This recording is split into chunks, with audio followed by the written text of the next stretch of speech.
Good morning to all of you. छात्रों, पिछली class में मुद्रा परिमाण सिद्धांत में कैम्ब्रिज सिद्धांत और सौदापागम दोनों सिद्धांतों का तुलनात्मक अध्ययन हम पढ़ रहे थे और उसमें ये आपको बताया गया था कि जो फिशर का सौदापागम है उस पर कैम्ब्रिज थ्योरी किस प्रकार से श्रेष्ठता की ओर साबित हो रही है।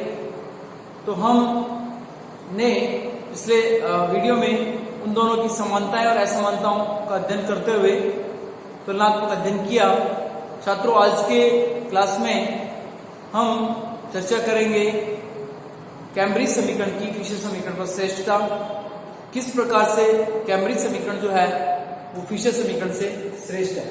सौदापागम पर नगद शेष समीकरण की श्रेष्ठता, इसको हमें प्रूव करना है। एग्जाम की दृष्टिकोण से यह बहुत ही महत्वपूर्ण विषय है। अधिकांशतः क्वेश्चन एग्जाम में पूछा जाता है कि कैम्ब्रिज सिद्धांत को समझाते हुए कैम्ब्रिज सिद्धांत की फिशर समीकरण पर श्रेष्ठताएं बताइए। उससे पहले मैं आपसे थोड़ा चर्चा करूंगा कि दोनों में क्या तुलना हमने की है। तो उसमें कल जो विषय हमने लिया था, एक तो हमने बात की थी समानताओं की, समानताओं में हमने बात की समान निष्कर्ष की। दोनों समीकरण जो है एक ही निष्कर्ष पर पहुंचते हैं कि मुद्रा की मात्रा और कीमत स्तर में सीधा अनुपातिक संबंध निकल कर आता है और मुद्रा की मात्रा और मुद्रा के मूल्य में विपरीत अनुपातिक संबंध निकल कर आता है। दोनों में समीकरण के जो साइन लिए गए हैं, संकेत लिए गए हैं या अंग्रेजी भाषा के जो अक्षरों का प्रयोग किया गया है, उनका अर्थ लगभग एक जैसा है। फिशर के समीकरण में चलन वेग की बात की गई है, जबकि कैम्ब्रिज थ्योरी के अंदर के की बात की गई है जिसको नगद में रखा जाएगा। दोनों लगभग एक जैसे मीनिंग को स्पष्ट करते हैं। दोनों ही अपने आप में एक सरल मॉडल है, सरल समीकरण है।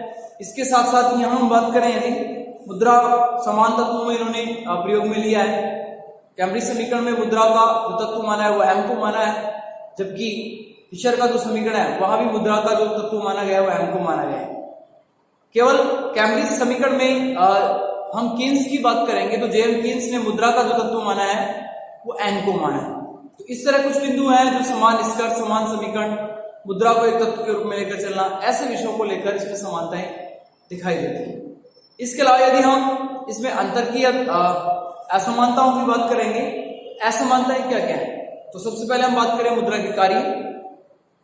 सौदापागम जो है वो मुद्रा का एकमात्र कार्य मानता है विनिमय का माध्यम। तो मुद्रा एक कार्य करती है, केवल विनिमय को संपन्न करती है। इसके अलावा जो कैम्ब्रिज थ्योरी है वो मुद्रा के दो कार्य मानता है, विनिमय समीकरण के साथ साथ या विनिमय के कार्य के साथ साथ मुद्रा संचय का कार्य भी करती है।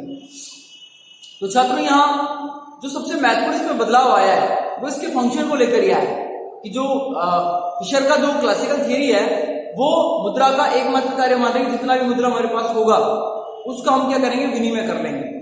लेकिन जो कैम्ब्रिज थ्योरी है वो कहती है विनिमय के साथ साथ मुद्रा आवश्यक रूप से संचय का कार्य भी करती है। मुद्रा के अंदर वो गुण विद्यमान है जिससे वो संचय का कार्य भी आवश्यक रूप से करती है, जिसमें तीन प्रकार के उद्देश्यों के आगे जाकर वो बात करते हैं। लेन देन उद्देश्य, सतर्कता उद्देश्य और सट्टा उद्देश्य की बात करते हैं। लेन देन उद्देश्य को आय का फलन मान लेते हैं, सतर्कता उद्देश्य को भी आय का फलन मानते हैं, और जो आगे जाकर कीन्स ने इसमें सट्टा उद्देश्य जोड़ा है उसको ब्याज दर का फलन मानते हैं। तो मुद्रा के कार्य में दोनों में डिफरेंस यहाँ देखा गया है। इसके अलावा प्रवाह स्टॉक की बात की गई। दोनों में जो है जो फिशर का जो समीकरण है वो स्टॉक समय के बिंदु की बात कर रहा है, जबकि जो कैम्ब्रिज थ्योरी है वो प्रवाह की बात कर रहा है। तो इस तरीके से ये भी अंतर इनका महत्वपूर्ण बन जाता है दोनों का। इसके साथ यदि हम बात करें टी की प्रवृत्ति, कीमत स्तर की प्रवृत्ति, उधर टी को व्यापार माना है इन्होंने, विनिमय उपागम माना है, सौदा उपागम माना है, जबकि टी रॉबर्टसन के समीकरण में वास्तविक आय के तौर पर उपयोग में लिया गया है कैम्ब्रिज थ्योरी के अंतर्गत। और वो कहता है कि जो हमारी परिसंपत्तियों से आय प्राप्त होती है वो टी होगा, जबकि फिशर इसको टी को व्यापार मान लेता है या ट्रांजैक्शन मानता है, विनिमय मानता है। इसके अलावा कीमत स्तर की जो बात की गई है, फिशर समीकरण के अंदर संपूर्ण वस्तुओं की कीमत को सामान्य कीमत स्तर में शामिल किया गया है, जबकि कैम्ब्रिज थ्योरी विशेष तौर पर हम कीन्स की बात करेंगे तो इस थ्योरी के अंदर कीमत स्तर में केवल उपभोग वस्तुओं की कीमत को शामिल किया गया है। तो यहाँ कीमत स्तर का संबंध केवल उपभोग वस्तुओं से है, जबकि फिशर समीकरण की यदि हम बात करें तो फिशर समीकरण में सभी प्रकार की वस्तुओं की कीमत को इसमें शामिल कर लिया गया। तो छात्रों, इस प्रकार के बिंदुओं को लेकर हम यहाँ अंतर कर रहे थे। अब आगे जाकर हम जो बात करेंगे वो है कैम्ब्रिज समीकरण की फिशर के समीकरण पर श्रेष्ठता। तो यहाँ श्रेष्ठता की बात कर रहे हैं उनको हम बिंदु और अध्ययन करेंगे कि जो हमारा कैम्ब्रिज थ्योरी है वो कैसे फिशर की थ्योरी से श्रेष्ठ है। तो हम इसकी पूर्व की मान्यताओं पर आते हैं, तो उसमें वही सारी बातें आपको करनी पड़ेंगी कि जो फिशर का थ्योरी है वो पूर्ति पक्ष पर ज्यादा बल देता है, पूर्ति को परिवर्तनशील मानता है और मुद्रा की मांग को स्थिर मान लेता है। जबकि आगे जाकर कैम्ब्रिज थ्योरी जो है वो इस बात का सुधार कर रहा है कि पॉइंट ऑफ टाइम, समय के एक बिंदु पर मुद्रा की पूर्ति को कांस्टेंट कर लेता है और मुद्रा के जो मांग पक्ष है उसमें चेंज करता है। और ये सारी मान्यताओं को लेकर मुद्रा के कार्य हैं। पूर्ति मांग में परिवर्तन की जो बात की गई है, दूसरी बात ये भी निकल कर आती है यहाँ पर कि जो कैम्ब्रिज थ्योरी के अंदर कीमत सिद्धांत या कीमत का जो निर्धारण हो रहा है वो मांग पूर्ति दोनों दिशाओं से हो रहा है, जबकि फिशर थ्योरी में केवल पूर्ति पक्ष पर बल दिया है, पूर्ति की दिशा से कीमत स्तर को उन्होंने प्रभावित किया है, उसको निर्धारित किया है। इसलिए हम कह सकते हैं कि जो कैम्ब्रिज थ्योरी है वो फिशर की थ्योरी पर श्रेष्ठता को लेकर चलता है। तो बिंदु और हम इसमें अध्ययन करेंगे। तो पहली जो बात की गई है तरलता अधिमान सिद्धांत का आधार। पहला बिंदु आ रहा है इसमें तरलता सिद्धांत। तरलता सिद्धांत का आधार। देखिए छात्रों, लिक्विडिटी प्रेफरेंस थ्योरी जो है तरलता पसंदगी का जो सिद्धांत है जेम्स किन्स का सिद्धांत है कि व्यक्ति अपने दैनिक खर्चों को पूरा करने के लिए जीवन में आने वाली सतर्कता और सट्टा के लाभ उठाने के लिए तरल अपने पास रखना चाहता है या तरल मुद्रा अपने पास रखना चाहता है। ये सिद्धांत लिक्विडिटी ट्रैप का जो सिद्धांत है जेम्स किन्स का सिद्धांत है। इस सिद्धांत का जो आधार है वो कैम्ब्रिज थ्योरी बनता है। कैम्ब्रिज थ्योरी में जो के की बात की गई है वो के यही कहता है कि वास्तविक आय का वह भाग जिसे लोग नगद रूप में अपने पास रखना चाहते हैं। अब बात यहाँ ये आती है कि लोग नगद रूप में क्यों रखना चाहते हैं। नगद रूप में लोग इसलिए रखना चाहते हैं ताकि उस नगद से वो अपने आने वाले भविष्य के खर्चों को पूरा कर सके। और उन्होंने फंक्शन भी दे दिया है सी फंक्शन ऑफ IT-1, जिसको मैं चर्चा पहले भी कर चुका हूं आपसे कि जो प्रेजेंट टाइम का कंजम्पशन है वो T-1 टाइम की इनकम का फलन होता है। मतलब हम आज वर्तमान में जो भोग करते हैं वो वर्तमान में कमाई हुई आय से नहीं करते हैं, हम जो पूर्व में आय कमा चुके हैं उसका वर्तमान में हम भोग करते हैं। तो इस प्रकार के रिलेशन को लेकर ये तरलता अधिमान का थ्योरी का जो सिद्धांत बना लिक्विडिटी ट्रैप का या लिक्विडिटी प्रेफरेंस थ्योरी जो जेम्स किन्स ने दिया है उसका आधार कैम्ब्रिज थ्योरी या नगद शेष समीकरण बनता है। इसलिए फिशर की तुलना में जो कैम्ब्रिज थ्योरी है वो ज्यादा श्रेष्ठ है, क्योंकि वहां चलन वेग की बात की गई है, जबकि चलन वेग इतना सार्थक कारक नहीं है। उससे तो सिद्धांत के अंदर अस्पष्टता आती है, क्योंकि चलन वेग को हम निर्धारित नहीं कर सकते। चलन वेग का मतलब मैंने आपको बताया था मुद्रा की एक इकाई एक वित्तीय वर्ष में कितने सौदे को बंद करती है, ये चलन वेग होता है। लेकिन इसका निर्धारण करना आसान नहीं है, इसलिए इस अस्पष्टता को दूर करने के लिए सौदा उपागम में चलन वेग का त्याग किया है और उसकी जगह जो नगद शेष की बात की गई है, जिस के की बात की गई है वो ज्यादा सही है। इसलिए हम कह सकते हैं कि कैम्ब्रिज थ्योरी जो है वो तरलता सिद्धांत का आधार बनती है। दूसरा बिंदु यहां जो है वो है इसमें पूर्ण परिमाण का सिद्धांत। पूर्ण परिमाण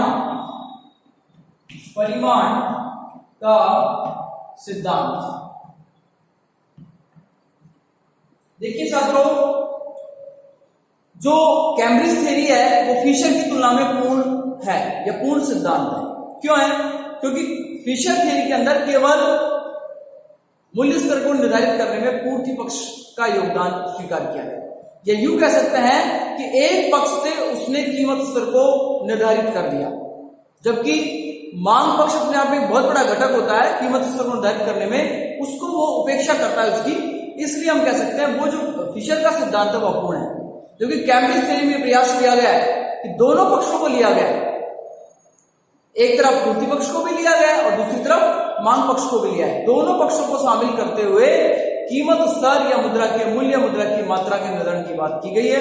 इसलिए हम कह सकते हैं यह जो मुद्रा परिमाण है ये पूर्ण सिद्धांत है, यह अपूर्ण सिद्धांत नहीं है। जब फिशर का सौदा उपागम जो है वो अपूर्ण सिद्धांत की श्रेणी में आता है, क्योंकि उसने केवल एक पक्ष को शामिल किया है। इसके अलावा यदि हम बात करें चलन वेग का त्याग, तीसरा जो बिंदु बनता है वो बनता है चलन वेग का त्याग। छात्रों, चलन वेग वेलोसिटी ऑफ सर्कुलेशन है, जिसको सौदापादों में शामिल किया गया था। P बराबर mv अपॉन टी। आपने फिशर का समीकरण पढ़ा है, उसमें दिया गया था P बराबर mv अपॉन टी। तो ये जो v है, ये चलन वेग है, और चलन वेग का मतलब मुद्रा की एक इकाई एक वित्तीय वर्ष में कितने सौदे संपन्न करती है, उसको चलन वेग कहा गया है। कैम्ब्रिज थ्योरी में चलन वेग को त्याग दिया है, उसको स्वीकार नहीं किया गया। क्यों? क्योंकि चलन वेग के कारण सिद्धांत में अस्पष्टता आती है। चलन वेग ऐसा चर है जिसको निर्धारित करना आसान कार्य नहीं, इसलिए हम कह सकते हैं यहाँ पर कि चलन वेग का जो त्याग करके इन्होंने नगद में रखने की जो बात की है वो ज्यादा श्रेष्ठ है, क्योंकि उसको हम निर्धारित कर सकते हैं। हमारे पास हम कितना नगद रख रहे हैं उसको निर्धारित कर सकते हैं, जबकि हमारे पास जो क्रय शक्ति है वो कितनी सौदों को संपन्न करेगी इसको निर्धारित करना आसान नहीं है। इसलिए कैम्ब्रिज थ्योरी फिशर सिद्धांत पर या सौदा उत्पादों पर श्रेष्ठ बनती है, क्योंकि उसने चलन वेग का त्याग किया है। इसके अलावा चौथी जो श्रेष्ठता बनती है वो समय तत्व को लेकर बनती है।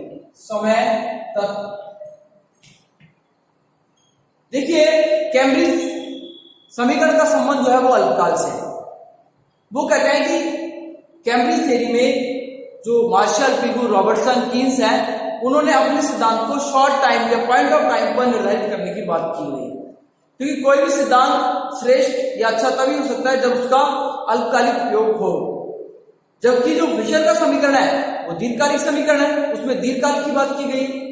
और प्रोफेसर कीन्स है वो ये कहते हैं कि दीर्घकाल में तो हम सब लोग मर जाते हैं, इसलिए कोई भी ऐसा सिद्धांत नहीं बनना चाहिए जो दीर्घकाल में बने और उसका हम उपयोग भी नहीं कर सके, हमारे मरने के बाद उसका उपयोग किया जाए तो वो हमारे लिए प्रासंगिक सिद्धांत नहीं हो सकता। इसलिए कैम्ब्रिज थ्योरी अल्पकाल से संबंधित होने के कारण ज्यादा श्रेष्ठ है, और जो सौदा उपागम में फिशर का वो दीर्घकाल से संबंधित होने के कारण कम श्रेष्ठ है। तो ये बिंदु भी उसकी श्रेष्ठता को साबित करता है।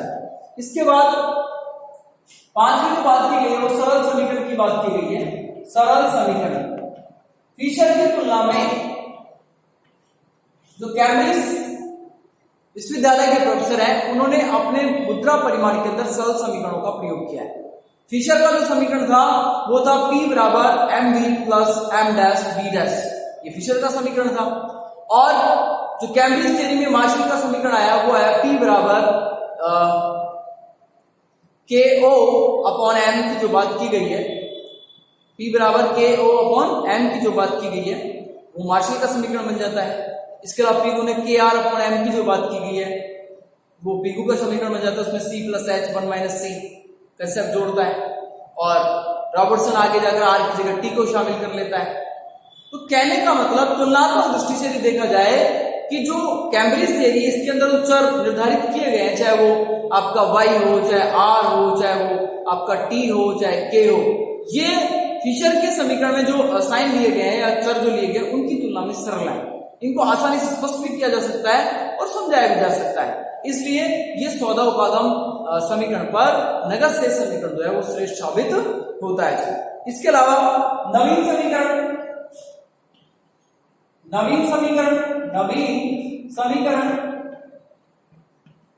समीकरण कैसे है?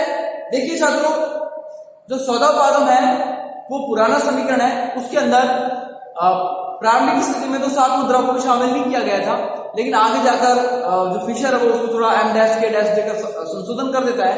लेकिन कैम्ब्रिज थ्योरी तो फिशर थ्योरी से एक कदम आगे है, वो मुद्रा के दो कार्य मानती है, मांग पक्ष और पूर्ति पक्ष दोनों को शामिल करती है, शॉर्ट टाइम को भी शामिल करती है, और ऐसे चरों को लेती है जिनको आसानी से निर्धारित किया जा सके। इसलिए हम कह सकते हैं कि जो इसमें जो समीकरण दिए हैं वो वास्तव में फिशर के समीकरण का सुधार है और एक नवीन इक्वेशनों को उन्होंने डेवलप किया है, इसलिए ज्यादा श्रेष्ठ वो माना गया है। इसके अलावा व्यापार चक्रों की व्याख्या, यदि हम अगला बिंदु देखें, व्यापार चक्रों की व्याख्या, व्यापार चक्रों की व्याख्या, फिशर का थ्योरी जो है वो व्यापार चक्रों की व्याख्या करने में असमर्थ है, क्योंकि वो कहता है कि मुद्रा की मात्रा बढ़ने से कीमत स्तर बढ़ता है, मुद्रा की मात्रा बढ़ने से कीमत स्तर बढ़ता है, और मुद्रा की मात्रा घटने से मुद्रा का वैल्यू है वो घटता है, मुद्रा की मात्रा बढ़ने से उसका वैल्यू घटता है। तो जब तेजी के दिनों में हम मुद्रा की मात्रा को कम करना चाहते हैं तो कीमत स्तर क्यों कम नहीं होता? जब तेजी का समय आता है, इन्फ्लेशन का टाइम आता है, जब मुद्रा की मात्रा को हम कम करना चाहते हैं, लेकिन कीमत स्तर तो फिर भी लगातार बढ़ता रहता है। और मंदी के दौर में मुद्रा की मात्रा को बढ़ाना चाहते हैं तो भी कीमत स्तर क्यों नहीं बढ़ता? इसका जवाब फिशर के पास नहीं है। तो इसका जवाब आगे जाकर जो आलोचक है वो चलन वेग से जोड़ते हैं कि तेजी के समय में मुद्रा का या चलन वेग जो होता है वो बढ़ जाता है, इसलिए कीमत स्तर बढ़ रहा है, और जो उसका मंदी के समय में मुद्रा का चलन वेग घट जाता है, इसलिए कीमत स्तर घट जाता है। लेकिन आलोचक ये कहते हैं कि जब ऐसा होता है तो फिर चलन वेग को तो फिशर क्या मानता है? स्थिर मानता है। फिर ये बढ़ेगा घटेगा क्यों? तो कहने का मतलब यह है कि फिशर अपने समीकरण में व्यापार चक्रों की व्याख्या करने में सफल नहीं है, जबकि कैम्ब्रिज थ्योरी जो है वो व्यापार चक्रों को समझाने में सफल है। व्यापार चक्र का मतलब होता है कि इकोनॉमी में एक टाइम पीरियड में आने वाले परिवर्तन, कभी समृद्धि की स्थिति बन जाती है, कभी रिसेशन बन जाता है, कभी डिप्रेशन बन जाता है, कभी रिकवरी हो जाती है। ये 4 प्रकार की अवस्थाएं व्यापार चक्र में डेवलप होती है। देखिए छात्रों, इस प्रकार से व्यापार चक्र की अवस्थाएं बनती है, और ये सेंसेस आपने कई बार चित्रों में, डायग्रामों में, पेपर्स में देखे होंगे, इस प्रकार की रेखाएं बनती रहती है। इसका मतलब यह है कि इकोनॉमी आगे बढ़ रही है, तेजी की ओर आ रही है, इकोनॉमी में कमी हो रही है, रिसेशन आ रहा है, इकोनॉमी डिप्रेशन में चली गई है, इकोनॉमी में फिर रिकवरी हो रही है। तो ये जो साइकिल बनता है, इनको स्पष्ट करने में कैम्ब्रिज थ्योरी सफल है। इसलिए हम कह सकते हैं छात्रों यहाँ पर कि जो कैम्ब्रिज समीकरण है वो 14 उपागम पर क्या है? श्रेष्ठता को साबित करता है। इसके अलावा मुद्रा मान की विस्तृत व्याख्या, कैम्ब्रिज थ्योरी मुद्रा मान की विस्तृत व्याख्या कर रहा है। मतलब कि फिशर के समीकरण में मुद्रा की पूर्ति को तो क्या कर दिया? परिवर्तनशील मान लिया, और मुद्रा की मांग को स्थिर कर दिया। इसका मतलब फिशर ने अपने समीकरण में मुद्रा मांग की व्याख्या ही नहीं की, जबकि कैम्ब्रिज थ्योरी क्या कर रहा है? मुद्रा मांग की विस्तृत व्याख्या कर, क्योंकि किसी वस्तु का जो कीमत उससे निर्धारित होता है उसमें पूर्ति की तुलना में जो मांग होती है वो अहम घटक होता है, और उस घटक को कैम्ब्रिज थ्योरी के अंदर अच्छे तरीके से समझा है। इसलिए हम कह सकते हैं कि इसकी विस्तृत व्याख्या करने में सफल है। इसके अलावा व्यक्तिपरक घटकों का आधार बनाया है सिद्धांत। व्यक्तिपरक घटकों का मतलब यह है कि जो कैम्ब्रिज थ्योरी है ये मनोवैज्ञानिक सिद्धांत है, और जो आपका फिशर समीकरण है ये तथ्यात्मक सिद्धांत है। ये एक तरीके से फैक्ट्स पर चलने वाला सिद्धांत है।